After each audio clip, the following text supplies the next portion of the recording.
Who all are doing the scanning? Can someone who's outside of the program? But please sit and do it now. I request every one of you to do. If you are already doing the power manifestation, please put yes on the chat. See, this is a very important time that we have, which is right after the darshan. So it's very powerful. Swamiji has just initiated all of us. I request all of you to please sit and do the power manifestation.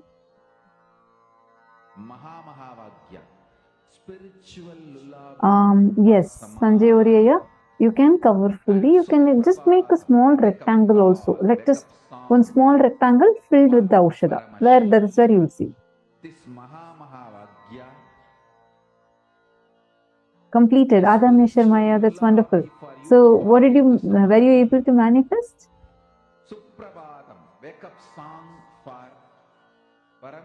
And keep doing more rounds. Who all were able to manifest? Just remember this one powerful cognition. This Maha All the serving epitajaman, serving epitakartas, I request all of you to do it. This is spiritual lullaby for Samadhi and Suprabhatam, wake up song for Paramashiva in me. For Paramashiva to manifest. With this one spiritual powerful cognition. Saint Denizaya. See, this is not, I read your message, your post is saying that Nirvikalpa Samadhi needs to happen in me first, only then that can manifest. Don't worry, listen. Who's manifesting? Are you the one who's manifesting? Or is it Swamiji who's manifesting through you? It is Swamiji, right? And the seed has already been sowed inside, during the darshan. So don't underestimate the power of it. Okay, you just sit. More and more you manifest the powers only, more and more clearly, intensely you would start. Are you understanding? See, it's basically you're trying to tune yourself more and more to the space of oneness. And it is from that oneness the powers manifest. That's the difference between Shaktis and Siddhis. What we are doing is Shakti. Siddhis are where, okay, you need to sit, put all your effort, and after putting your effort, doing your sadhana, as a side effect of that, what manifests are Siddhis. But here Swamiji is giving us Shaktis, where you're sitting and you're connecting, you're saying, Swamiji, I'm just right now declaring oneness with you. You manifest through me. Swamiji will start manifesting through you. That is Shaktis. You've been initiated into Shaktis. So you don't need any effort from your side. Understand, all of you please listen. One of the biggest things human beings carry is a pattern that we all carry, a suffering we all carry is deeply feeling I am not qualified enough to receive this, to have this in my life. For so many things we feel underqualified, like you feel you don't deserve it. Especially with Shaktis and all that, you feel it's just too much. Oh God, I've done so many things in my life, so many bad things I've done, this I have done, I have these many karmas, these many incompletions, maybe others can do, but not me. Understand, even if you are the worst person, you're not, but even if you think you are, don't worry, that does not matter, because here your qualification is not required. That one pattern stops us from manifesting Paramashiva through us. Swamiji does not choose the qualified. He qualifies the chosen. Sit now. Let Swamiji to flow through you and manifest. Come on, all of you please sit. Please pair up. Do not waste time now. This is a very precious time. All of you just pair up here within the room. And please do a round of power manifestation now. So in a few minutes, we are going to be entering into the next session. But please do not stop your power manifestation. I request you all to please continue the power manifestation even when we enter into the next session. Is this clear? I request everyone to do it. Sanjay Oriya, sit and do the power manifestation. First thing, drop your pain of not manifesting earlier. Understand? Will arrogance says, I want to sit now. If I manifest now, then I manifest. If not, this will not work for me. Will persistence says, I decide to sit till I manifest. Switch to will persistence, you'll definitely be able to manifest.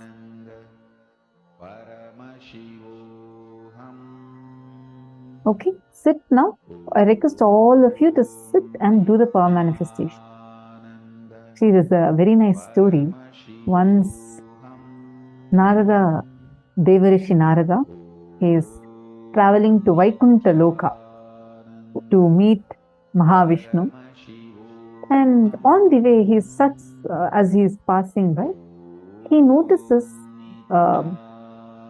Sadhu sitting and meditating on Narayana, Parandama, Mahavishnu under a tree. So as he passes, this Sadhu immediately sees Narada is going, and he goes and prays to him. Narada, are you going to be meeting Mahavishnu? And he says, yes, I'm going to be meeting Mahavishnu. And so the Sadhu says, can you do a small favor for me? Look, I have been meditating. Last 10 years I have been meditating, and I really want to have his darshan. Please can you ask Bhagavan when I can have the darshan of Mahavishnu, when I can have his darshan? Narada smiles and says, okay, I'll go ask and I'll come and tell you.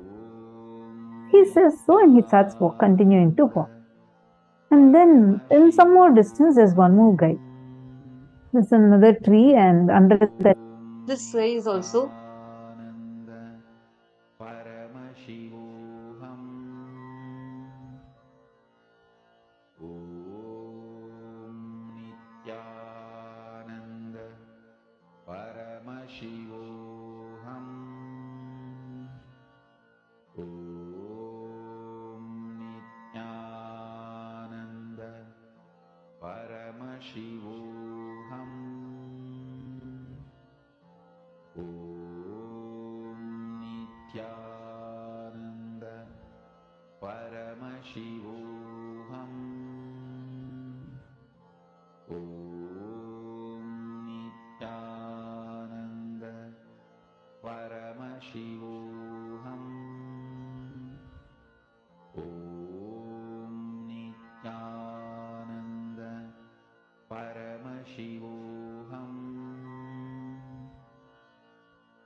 Nithyananda. I'm so sorry. I hope now all of you are able to hear me clearly. I think I got cut off in between. Sorry. So I was saying that so this Narada is walking and he sees the second person. I think that's where I got cut off, right? So he sees another big tree and one more person who's right under the tree. And this guy is just singing and like dancing.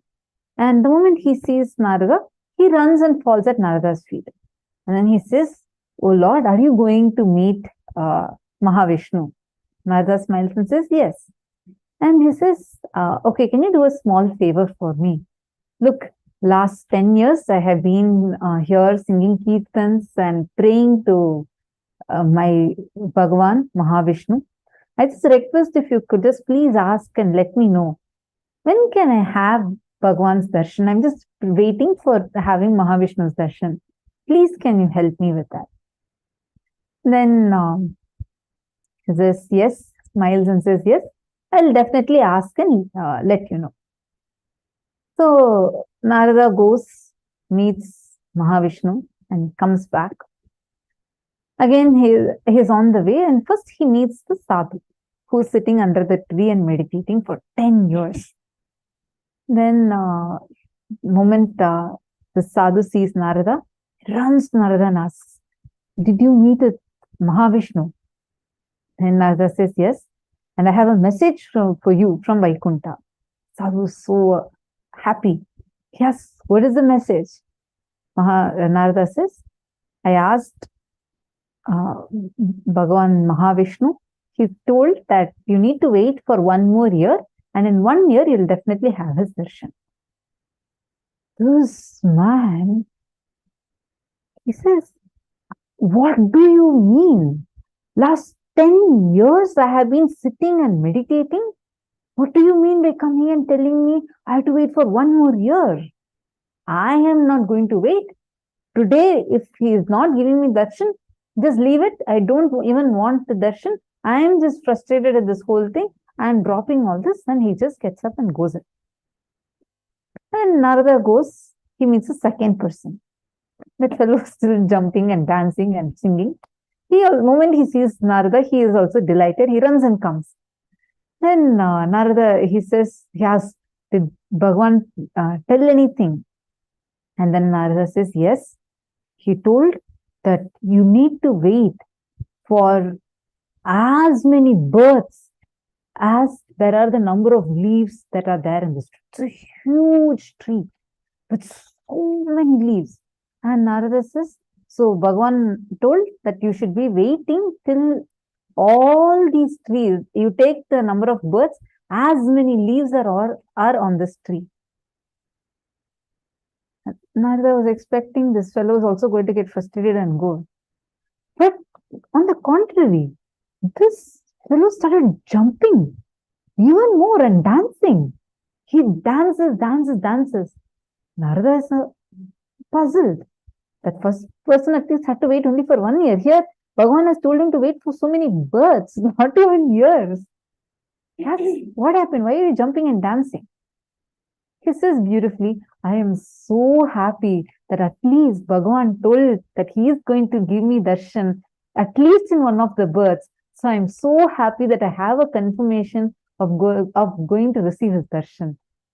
That moment he told that and starts dancing, all the leaves in the tree, and immediately Bhagavan Mahavishnu appears and gives him the darshan. Understand? This is life. The moment you feel that you will wait forever for the divine to manifest, and just drop your frustration, drop all the incompletions that you are holding on to, the will arrogance you're holding on to, you will see all that so-called obstacles that are there in front of you would just melt. Immediately you'll see the breakthrough happening to you. Instead, if you hold on to will arrogance and you say, now I need to get it. If I don't get now, this does not work. We will be like the first sadhu. So the choice is yours. You make the decision. How do you want to be? Do you want to manifest the divine now through you? Then decide immediately that let me manifest him. Let me sit as long as it takes. I am ready for it. I will not move till he manifests. You will see that decision will immediately make him manifest through you. How many of you want to switch to will persistence?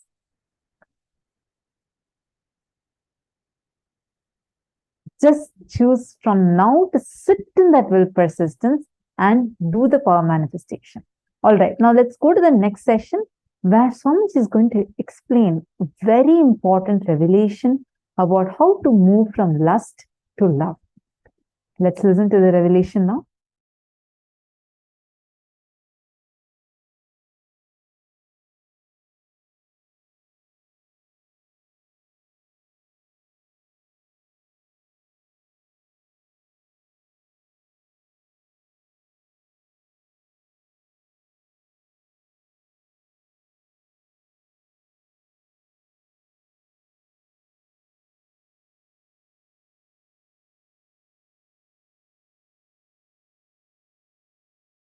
Shallow breath is lust, deep breath is love. That's it. Existence is alive just like you, and it breathes just like you. Whenever there is a shallow breath, the insecurity your system feels makes you feel lusty about your body, your identity, your emotions. Understand, the primal lust is lust towards your body, your identity. Then it extends to lust towards wealth, other person, and all, everything. The primal existence of the lust is fundamentally short of breath. Short breath and short of breath, the insecurity generated by it. I am making a simple equation. Nothing else. Deep breathing, long breathing will create such space in you. Simply, you will be in love with you, with everything, and overflowing. Lust is nothing but short breath, short of breath, and all the incompletions, insecurity generated along with short breath. Understand? I am not going to ask you to have a deep breath. The moment I reveal this secret and understanding, you will start having deep breath. That is Jnanapada. The solution should be as simple as breathing. Listen carefully. Just today, one of my disciples was asking me, Swamiji, one very important question. You are a macrocosm, and you have come down into this body as microcosm. How do you feel? I said, precisely, I feel I am a macrocosm because I have not come down. I have reflected myself into this body and woken up, started operating this system, not shrunk into this system. This system is not exclusive of me, it is inclusive of me. Before the system was created, during the system was functioning, after the system stops functioning. Throughout, this was inclusive of me. That's all. That's all is the difference between lust to love. If you feel the system alone is you, you exclude everything else. The exclusivity, you feel only the system is you, the body is you, or your identity is you. That's lust.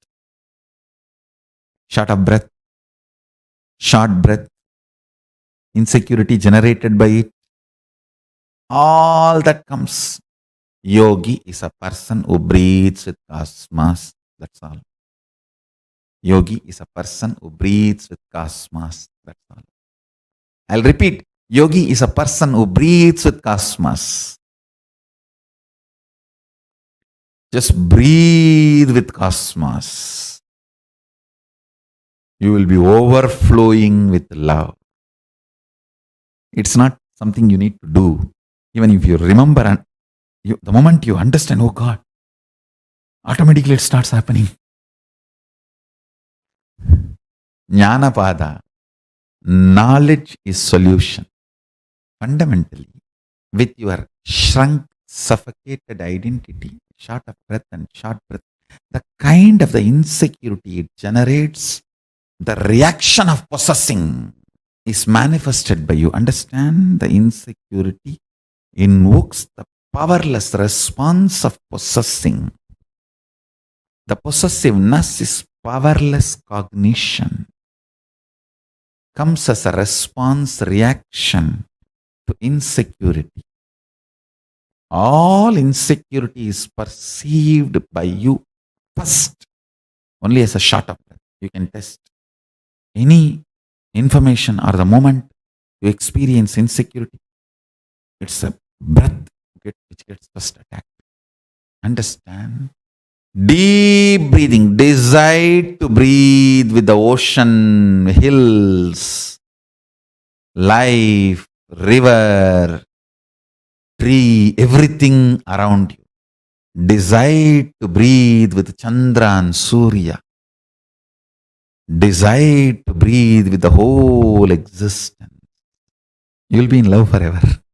I don't want to get into the nitty-gritties of do's and don'ts related to lust and love.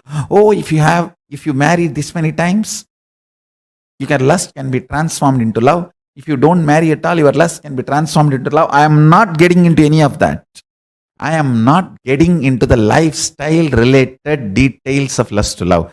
I am straight getting into the Jnana Pada of lust to love. Understand? Jnana Pada means just by knowledge you are liberated. No rules are given, no practices are given, no techniques are given, no methodology is given. Straight by listening to the truths you are liberated. That's it. At the most, very rarely you may be asked to contemplate. That's all. During the Shravana, you are little disturbed, then Manana is requested. Means the contemplation. That's all, nothing more. The whole satsang is 2 lines. Short breath is lust. Deep breath, long breathing is love. That's all. When you breathe with cosmos, you are love and you radiate love. Whatever toxification you have accumulated, whatever patterns you have gathered, whatever difficulties, incompletions you may have, understand, your patterns are not the real problem. You operating them again and again is the real problem. With a deep breathing with cosmos, with a long breath, operation of the patterns will be destroyed. Operation of the patterns will be destroyed. Understand this truth.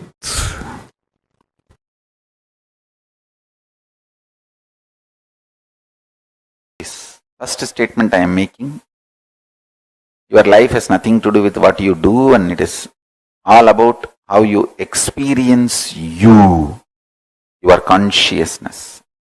Second statement I am making, life has nothing to do, life is everything about what you are contributing to others, not about what you feel about yourself. Both looks very contradicting or paradox. If you understand in both words, in both statements, I mean different truths, different level truths. First statement, when I say you, I mean different. Second statement, when I say you, I mean different. First statement, when I say about you, I am talking about consciousness. Second statement, when I am saying about you, it's about that selfish, too much of me. That powerlessness, weak selfishness.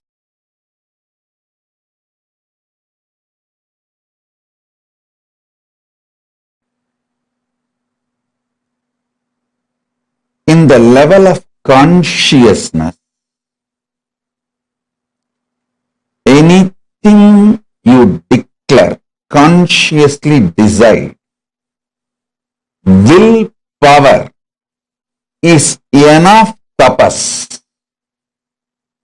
In the outer world, anything you declare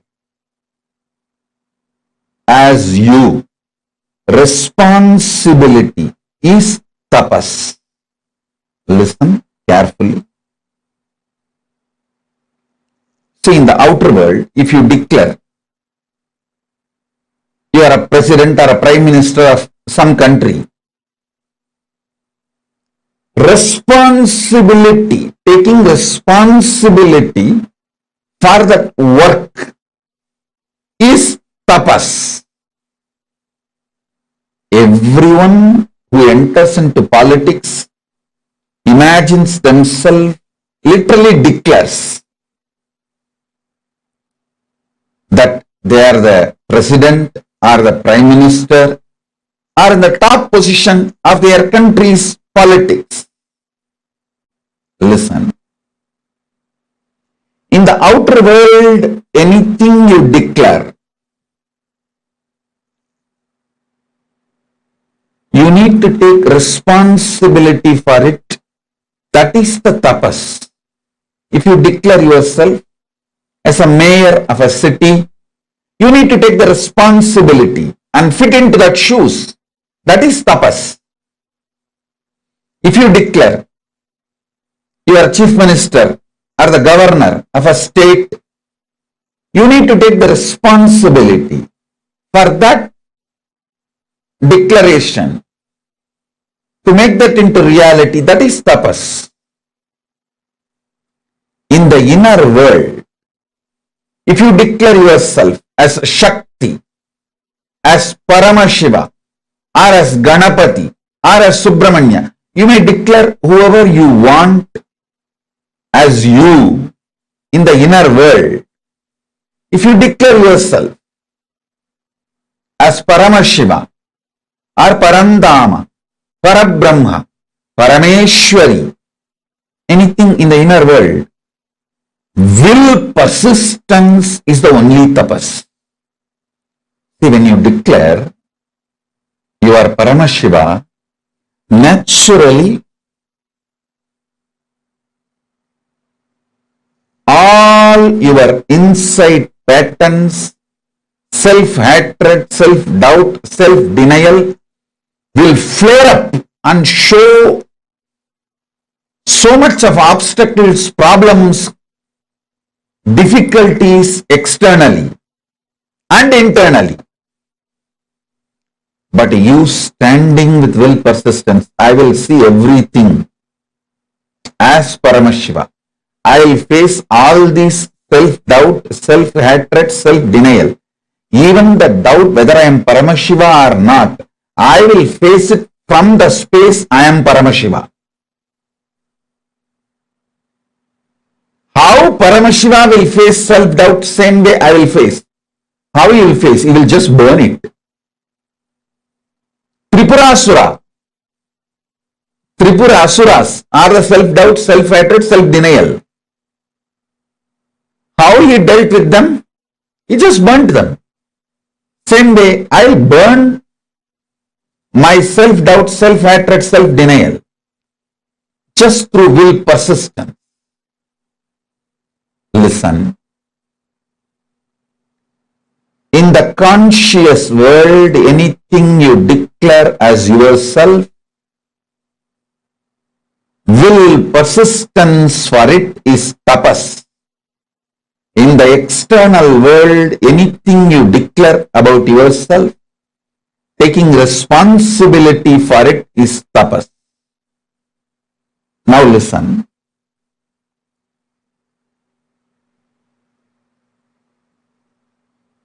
Ardhanarishwara is the pure conscious manifestation of Paramashiva.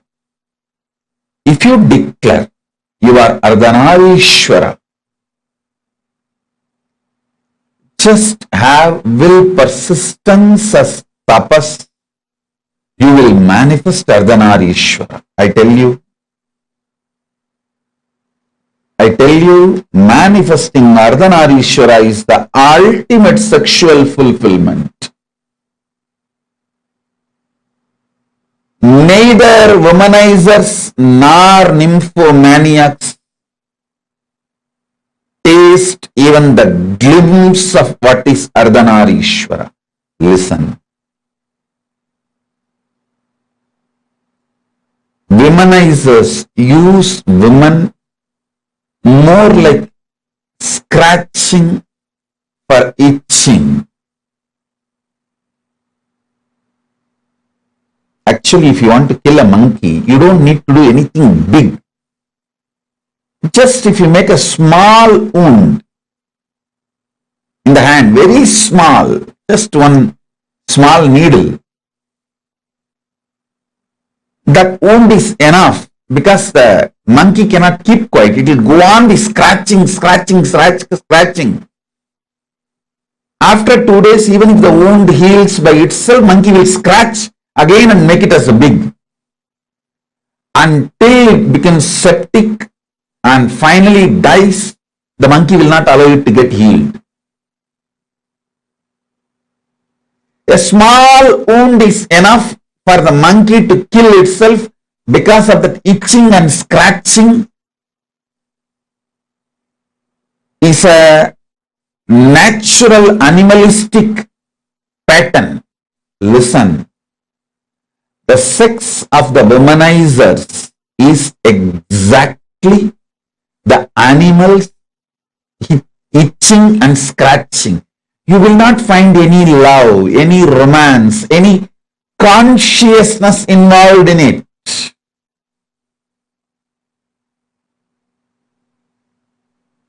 If an act sex can be fulfilling, then prostitutes must have been enlightened long before. Listen, sex does not originate from the ordinary act like a smelling or eating.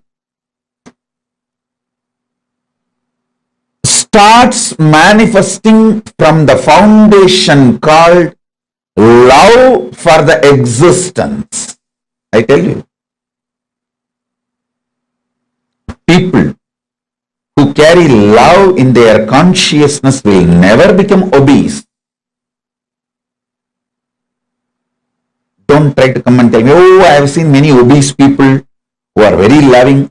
Maybe their behavior, external behavior may be very loving or matching with people who do acts out of love. The inner space in consciousness, what I call as love, is a overflowing quality towards everything. It's like if you are alive, you will think, you will breathe, you will smell, you will digest, your blood will be circulating, everything will be happening. Same way, if you are loving, it will be towards everything. It is the quality of consciousness, not the quality of the external habit or attitude or actions. Listen, love is not defined by your external actions. Love is defined by the very existence or the quality of your consciousness. Even if Paramashiva does samhara, means destruction of this universe, I will not call he is angry or he is violent or he is bad. He does even samhara out of his love. I tell you, consciousness expanding itself to celebrate its oneness is love. See, consciousness goes towards the food to make the food as part of itself or for it to become the part of the food. Auspicious if you understand love. Everything is inauspicious if you don't understand love. Sex is the amazing expression of that love to make another one body into oneness with you and you with that body. Listen. When your consciousness moves towards food out of love, it wants to make that food as part of itself, means oneness. Give the oneness experience to that food. If the same consciousness without love moves towards the food, It wants to grab that food and destroy it and manipulate it and exploit it. Food lovers never become obese or diseased or ill. Food manipulators become ill, diseased. How many of you understand what I am talking? Food lovers never become obese. Food lovers never get disease. Food lovers never get any illness related to food patterns, food habits, and food eating style. It is food manipulators. People who rape food. Understand this word. People who rape food due to food pornography. I coin a new word, pornography. What is food pornography? Too much of advertisement about the food using colors and arrangements. All of you again and again listen to this powerful cognition and carry in you. Listen. Once you align your food pattern, your sex pattern will be easily aligned and your life will be just celebration. Your life will be just celebration.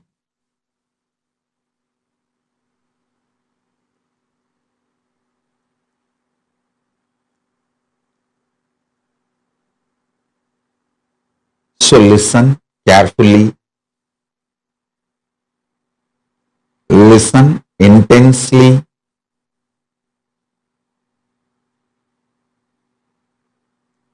Digest this truth. You loving food is not wrong. You manipulating food and raping the food is wrong. Understand?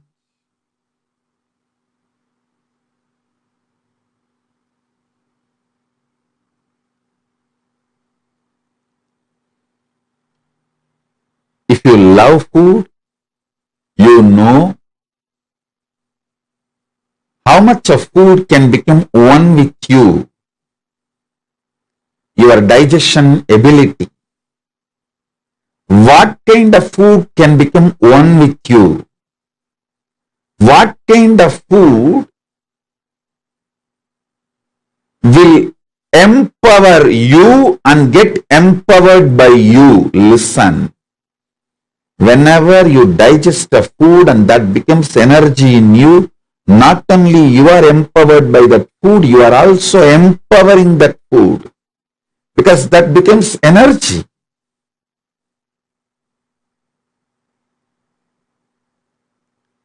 Whenever there is a problem due to food inside you,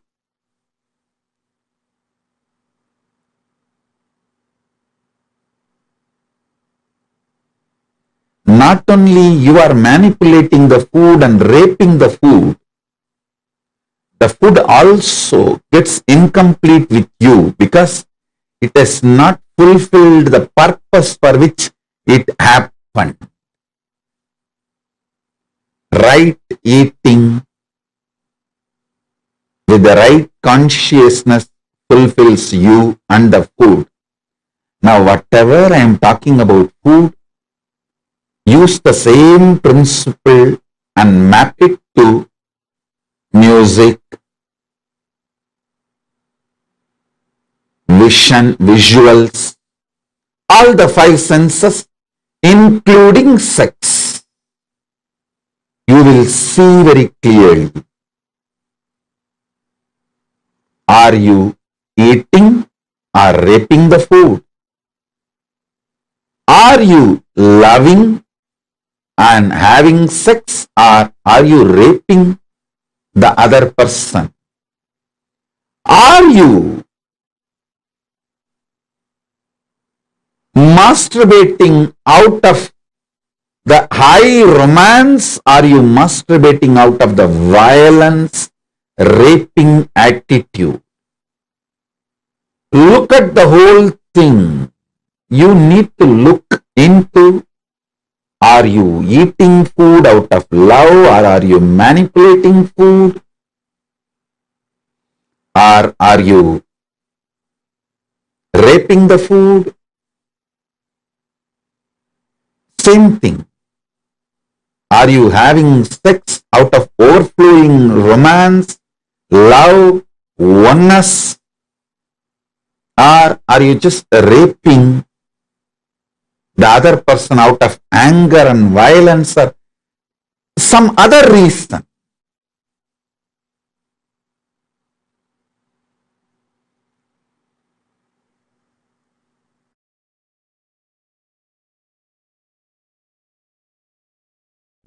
Understand?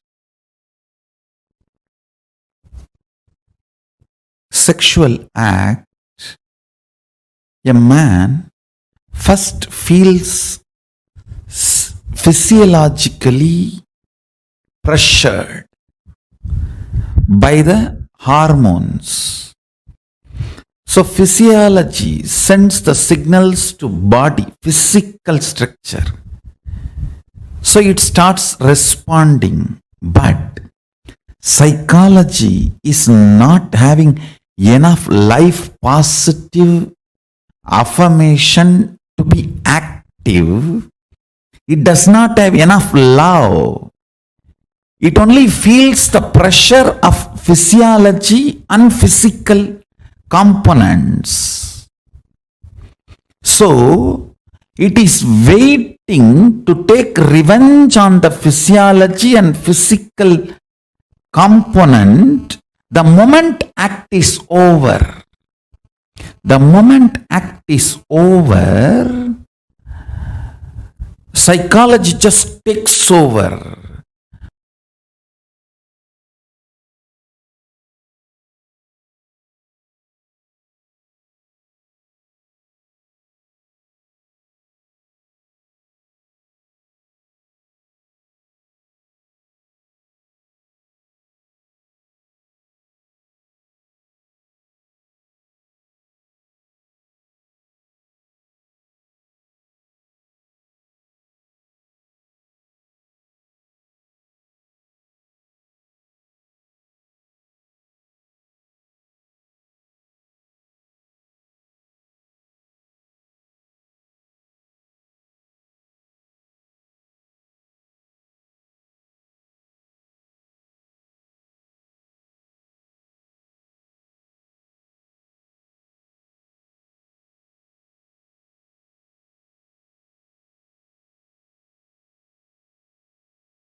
From mud the pot is made. Same way, I'll teach you the science of using consciousness and manifest your life. Simple 3 instruction. Listen. I'll explain the logic, science behind the instructions next. First listen. The root chakra, Mooladhara, the lust centric, lust energy centric chakra. Second, Swatisthana, the spleen chakra, fear centric. Third, Manipuraga, navel chakra, food and ori centric. Now listen intensely.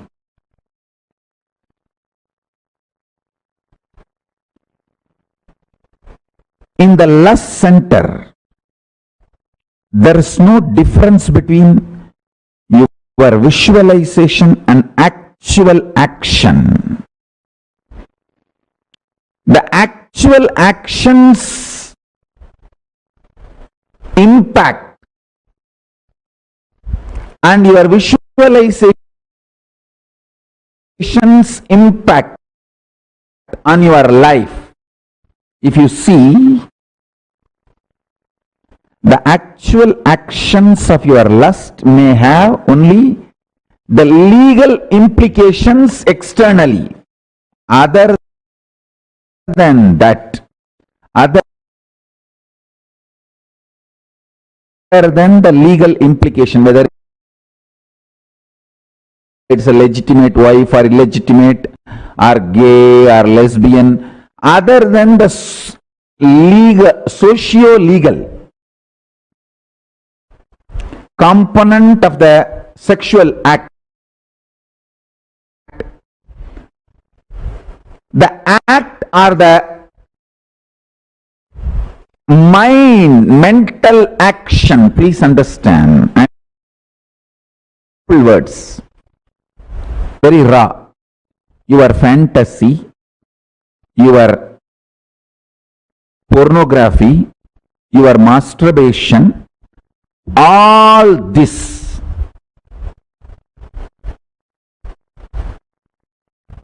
and actual sexual act, this too, if you see all the mind related sexual actions, body related actions, other than the legal implication, there is no difference, there is no second difference on the consciousness between these two. Let me put it more and more straight, because I am talking to the large open audience. My words need to be very clearly spelled out.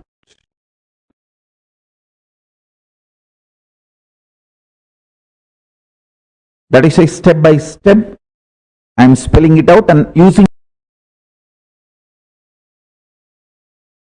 long sentences. Listen.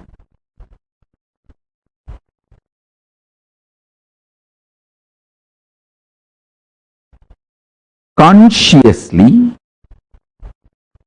I'm not going to say physical act is good, bad, right, wrong.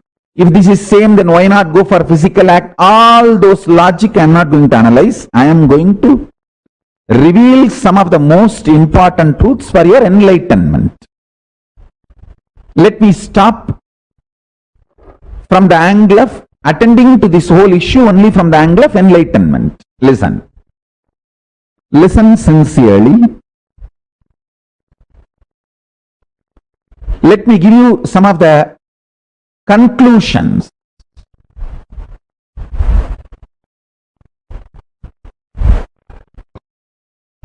Let me give you some of the conclusions so you will understand the logic. First,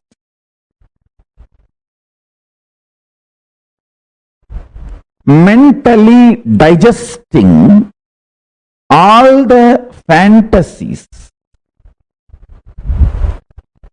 of sex, body pleasures, completes your being, liberates you from undersexed or oversexed bondage ideas. Man or woman, person who always equates sexual pleasure to the sexual act feels either undersexed or oversexed, feels all the time others are oversexed and they are undersexed.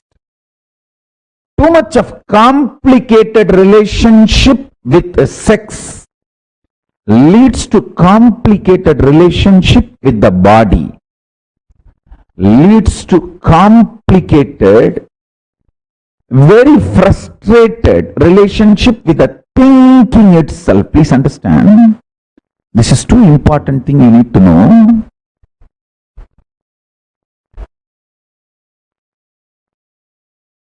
you need to know the conclusion I wanted to give, and powerful cognitions you need to carry, both. The conclusion I wanted to give, listen carefully. Your conscious expression, manifestation of lust, sex, sexual acts, fantasies, pornographic manifestations, your wild perversions, everything. If you sit and chew them consciously, not mentally, there is a difference between mentally and consciously. If you chew sexual fantasies mentally, you will be obsessed, and all the actions related to sex will be like a compulsion, forced. There will not be any conscious involvement, freedom or participation. More like a, you have to sneeze. Listen carefully. Mind binds, consciousness liberates. Formula. Basic sutra. Mana is bandha. Chit is moksha. Mind is bondage. Anything done mentally leads to obsession and obsessive compulsive behavior.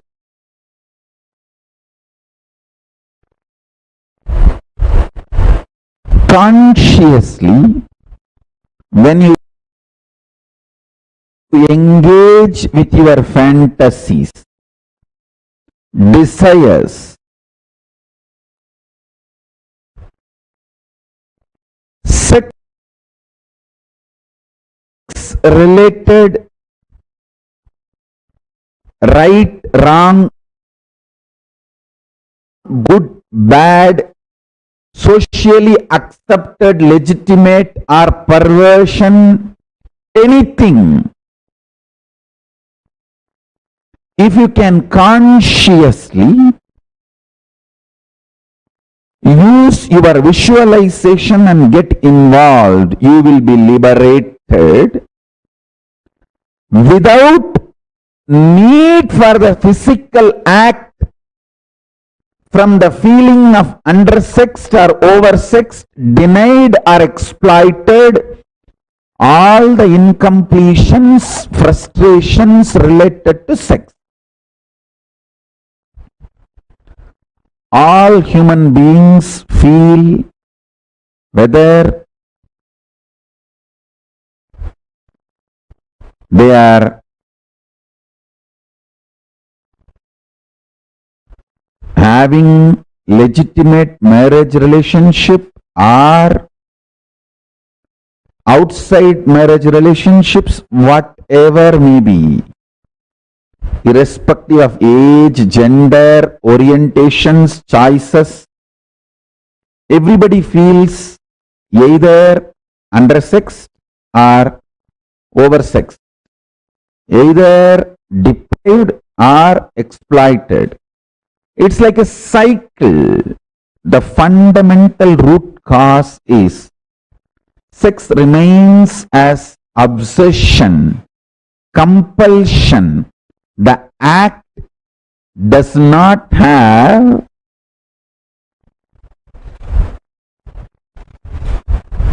liberating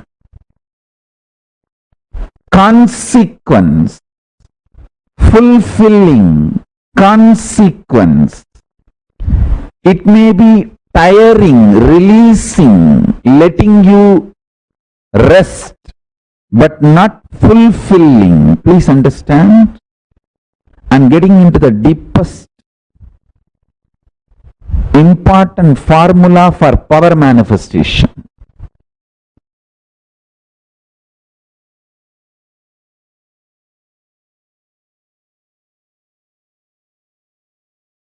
All the 5 perceptions you carry about sex, all the 7 perceptions you carry about death. I will explain all these 5, 7, everything. Why I am saying 5, because the Mooladhara has a 4 petal and center core. That's why 5. Mooladhara is the chakra, the sex chakra. Swadhisthana carries 7. It's actually the 7 perceptions of death, 5 perceptions of sex, 7 perceptions of death. All these 11 perceptions of love, all this is absolute delusion. Please understand, it is not, I am not even saying it is false or lie. If I say it is false, you will try to argue with me. Oh, you don't know, Swamiji. I am really undersexed. It is a truth. It's not false. It is based on the facts. Hey, listen. Anything I say, true or false, you will start arguing. It is not lie, it is this, it is that, all that I am telling you. This very fundamental foundation perception is delusion, I tell you.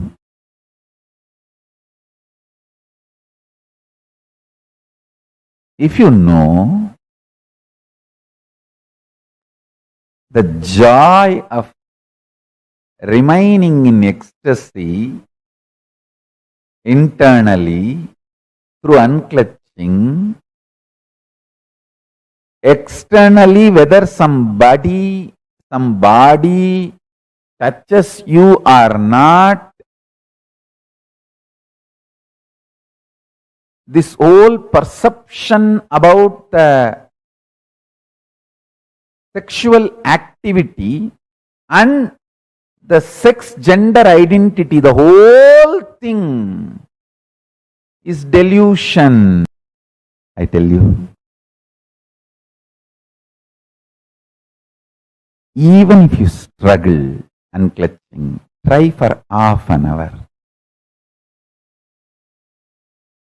Your internal hormones, chemicals, as I was describing the other day, chemistry of your biology is mind. The chemistry of your biology will be aligned to the alchemistry of Paramashiva through unclutching. Unclutching is the best catalyst agent to make the chemistry of your biology align to the alchemistry of Paramashiva.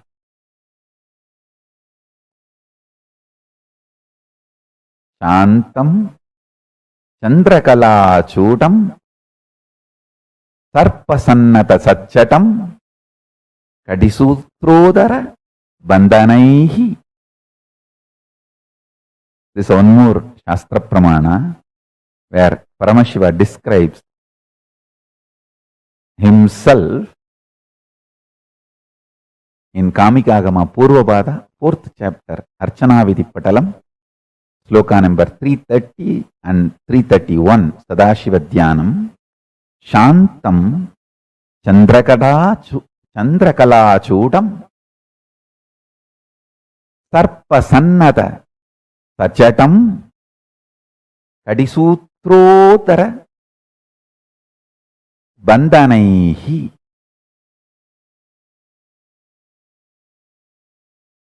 I'll read out the translation.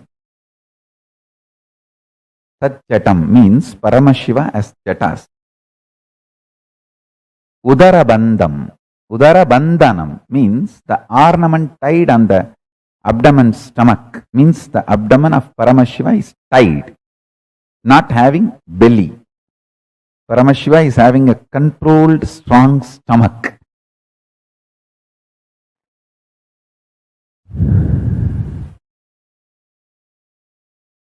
Listen.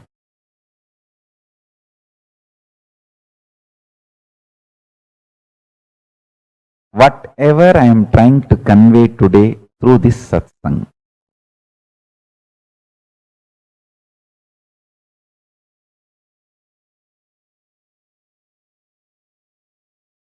whole unconscious humanity is playing prank on you.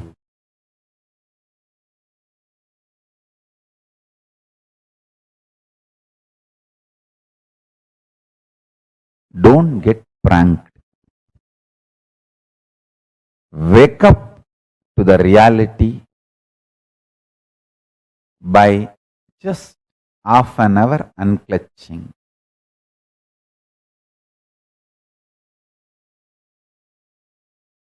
Half an hour. Attempting to unclutch is also okay. I am not even saying you should master unclutching. Attempting to unclutching is also okay.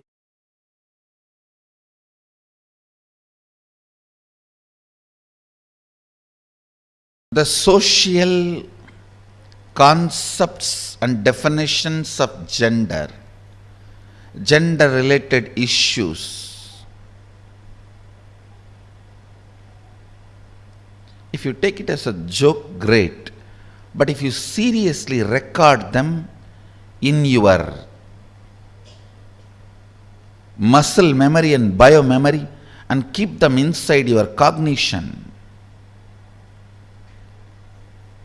it can be dangerous. Please listen. It can be dangerous. When a male body made to believe certain concepts of masculine, certain concepts of being a male by the society about the other gender, the kind of incompletion it suffers and craves for the suppressed part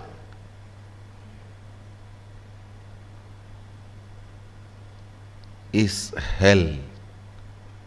Such punishment for whole life. And the worst thing is,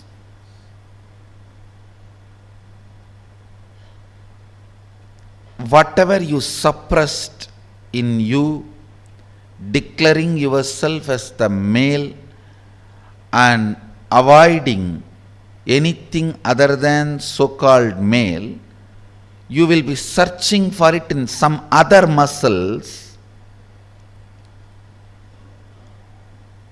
which you will never find. Which you will never find.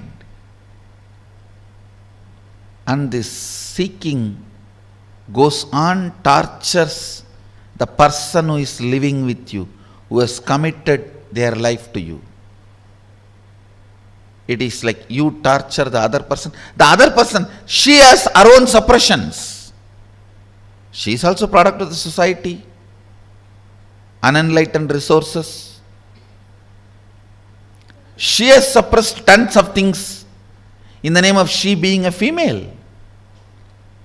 So all that she is searching in your muscles.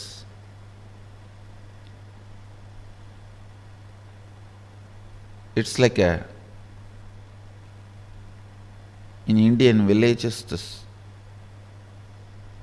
early morning hen will come out with chicken and start searching all the dustbins for food. Searching.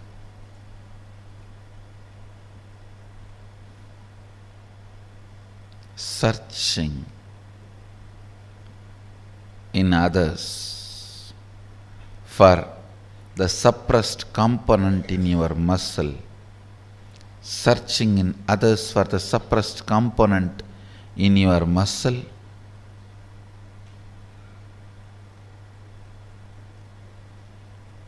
is the most frustrating thing that can happen.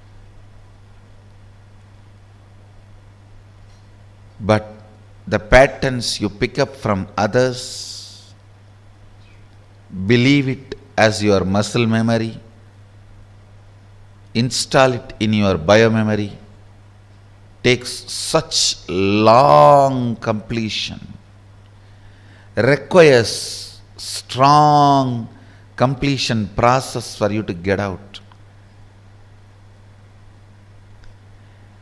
Again and again it triggers violence, dissatisfaction, incompletion, resistance,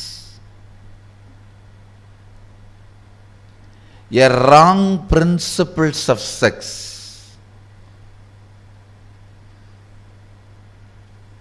Understand this word, wrong principles of sex. Earlier in India, men used to wear only the dhoti and maybe one small angavastram. Slowly, the exposed upper body started getting associated with the idea of sex. Then they will have to cover. Then now even the exposed shoulders gets associated with the idea of sex. I don't know when the exposed eyes and the nose are going to get associated with the idea of sex. And then you have to wear complete covering.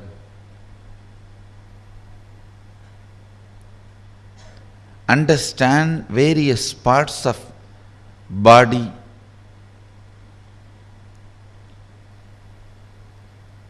triggering various ideas, concepts, patterns in your system shows how the society is going lower and lower level, and our common agreements are sinking deeper and deeper and stinking. Our common understandings do matter. Our common understandings do matter because knowingly or unknowingly, even if you understand the higher principles, in your day-to-day life you are forced to live the common understandings.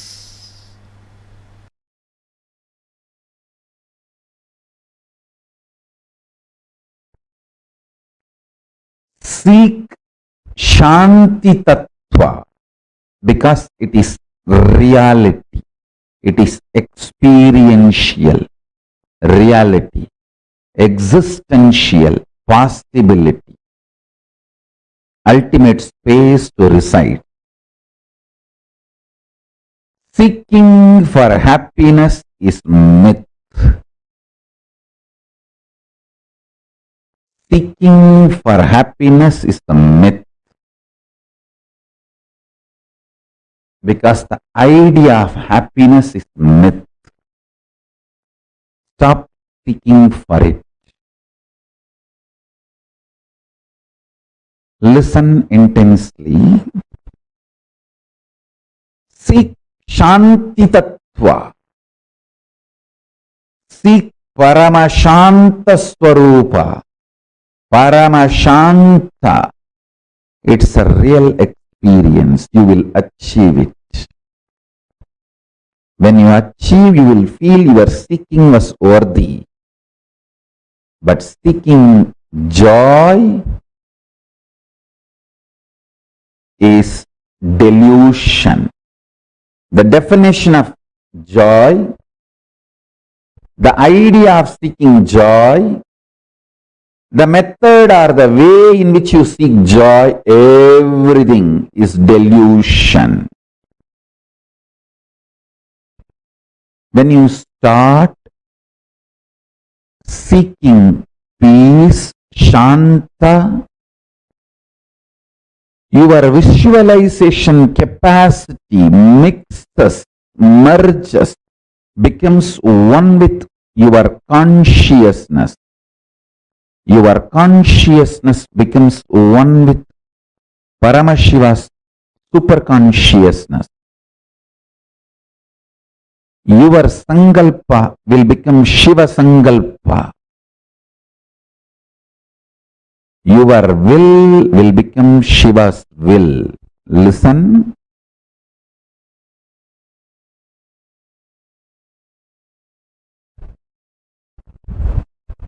Seeking joy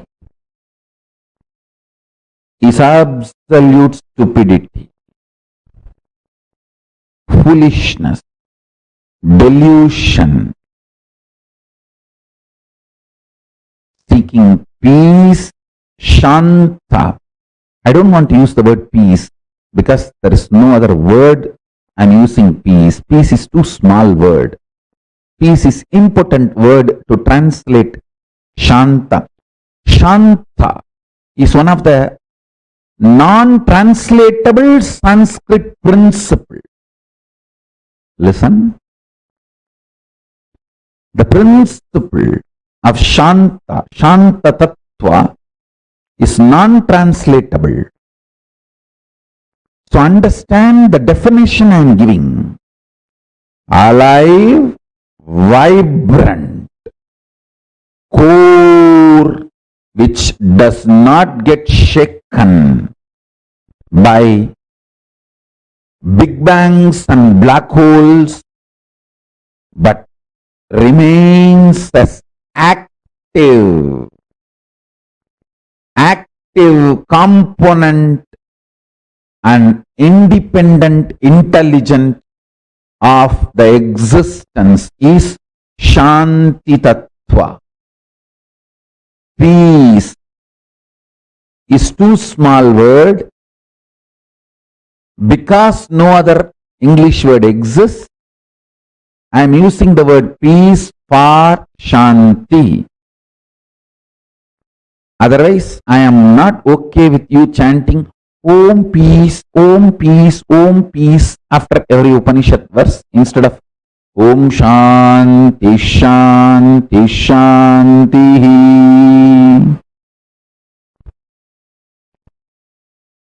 No, Om peace, Om peace, Om peace. No.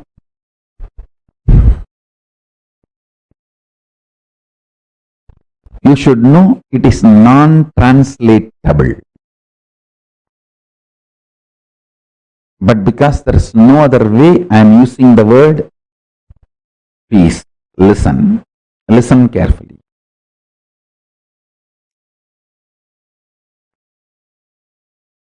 Start seeking peace. Your mental capacity, visualization capacity, your capacity to get excited, your capacity to get emotional, your capacity to become active, your capacity to become energetic, your capacity to be alive, all this will merge into your consciousness and Paramashiva's space. Paramashiva himself will start manifesting in you. Seeking joy will make you more and more grass. It will bring you down from consciousness to emotional, emotional to mental, mental to physical grass.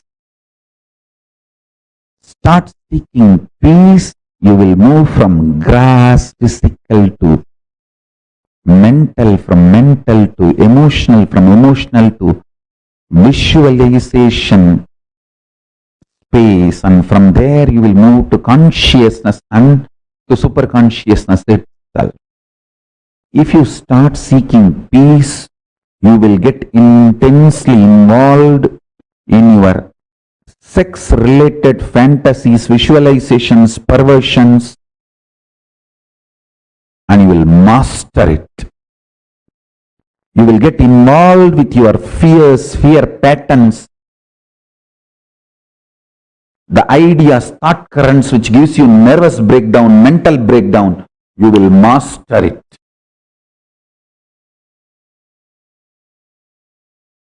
You will get involved with your unconscious food patterns. Understand? Sex, security, food, all the three should not be obsessive compulsion.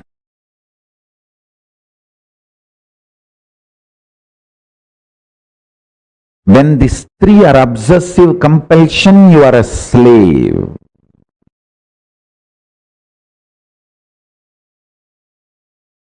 Listen carefully. Eating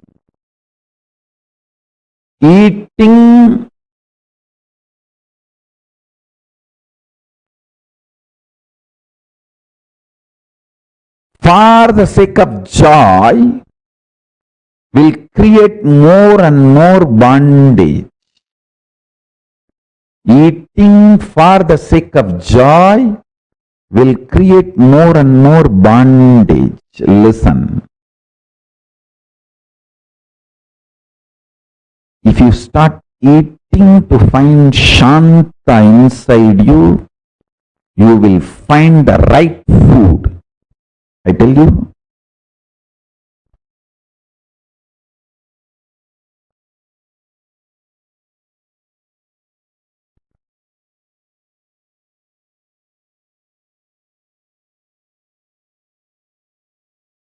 In every level, apply this principle which I am talking.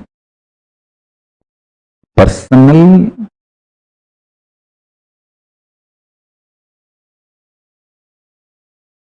physical, mental, emotional, and interpersonal relationship or social issues with everything. Apply this principle. Listen carefully.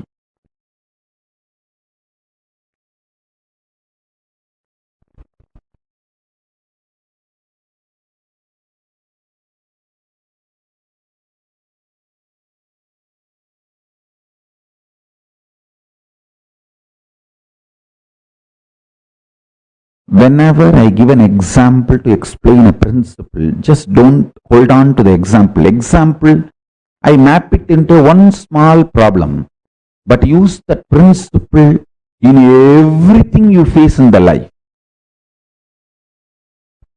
In everything you face in the life. In everything in your life, seek Shanta. You will achieve it.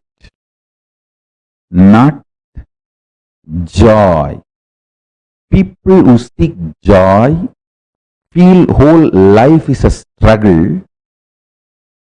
Life will be struggle as long as you feel you want to get out of it. Now your life is a struggle. At one point, everything will become peaceful. You will be out of it. Everything will be joyful. Listen carefully. People who seek joy feel always life is filled with conflicts. People who seek peace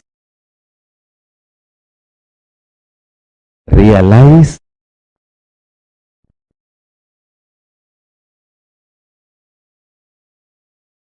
there is no such thing as conflict. There is only one thing, responsibility. Life is all about raising the standards of your responsibility. raising the standards of your responsibility. What do you call as conflict? Raising the standards of your conflict. Raising the standards of your struggles. Raising the standards of your wars. Don't fight with cheap people. Don't keep your wars cheap. Don't keep your conflicts cheap. Because you don't have confidence on yourself, you are afraid you may be physically broken, mentally broken, psychologically broken, emotionally broken, economically broken, consciously broken. You keep your struggles, wars, conflicts too cheap and low. What I mean by visually getting involved, consciously getting involved with your sexual fantasies, perversions, without the physical act, consciously getting involved with your insecurity, fear patterns, without physically trying to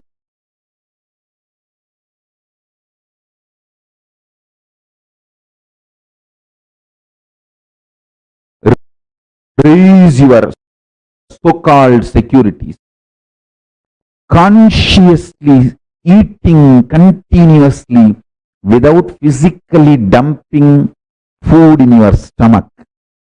What I mean by this three conscious involvement and what I mean by tasting Paramashanta Swarupa, what I mean by the word, when your struggles are cheap, you are cheap. When your struggles are high, you are high.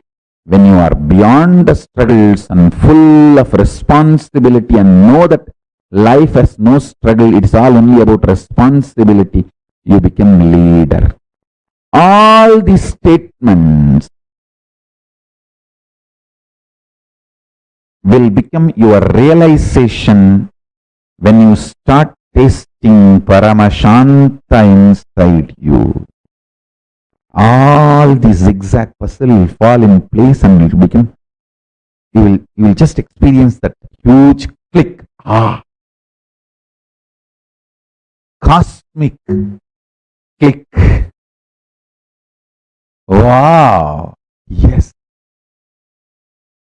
Understand?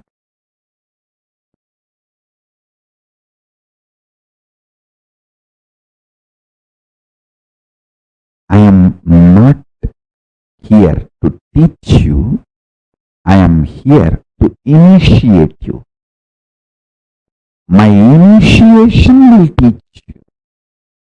Every day I come to satsang not to teach you, but to initiate you, to give you the Shakti Pada. Actually, to give you my smile, to love you.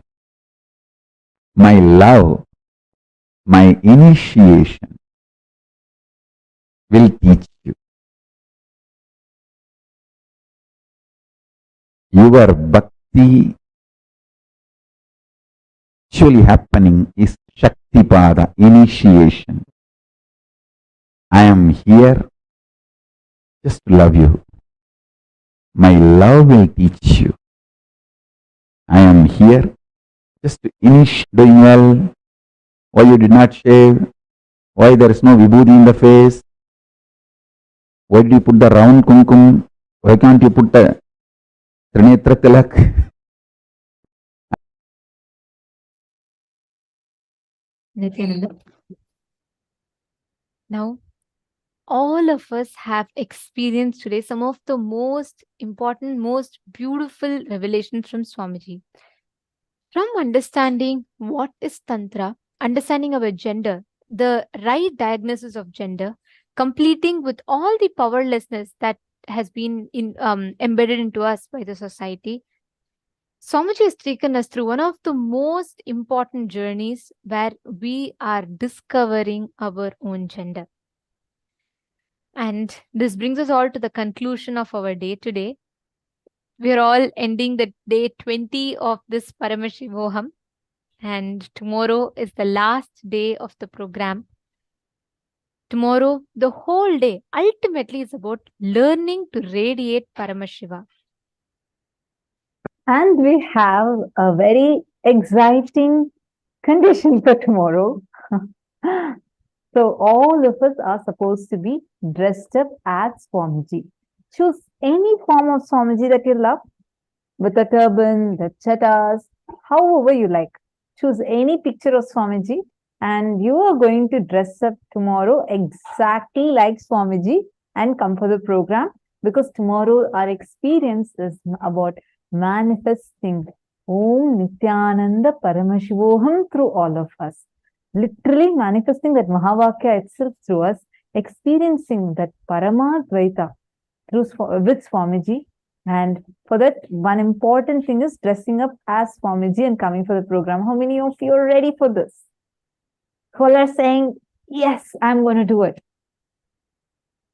Choose a picture and make sure you're getting ready as exactly like how Swamiji would be. Choose any picture of Swamiji. Try to match the same color, try to wear similar jewels and everything.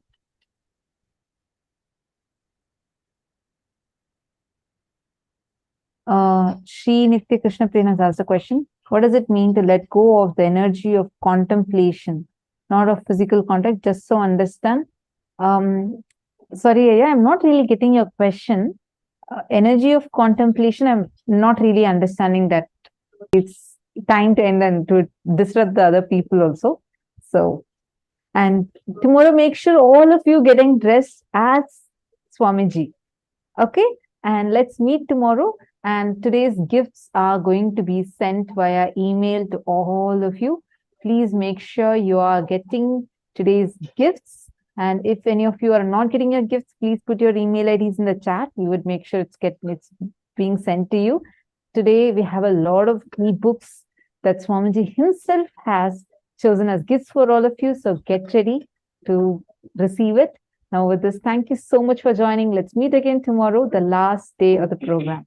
Let's now offer our gratitude to Swamiji for giving all of us such an amazing experience today. And let's conclude the day with the Purna Mantra. Om Purnamada Purnamidam Purnat Purnamudachyate Purnasya Purnamadaya Purnameva Vasishyate. Om Shanti Shanti Shanti Hari Om Tat Sat Sarvam Bhagavat Shri Nithyananda Paramashiva Paduka Arpanamastu.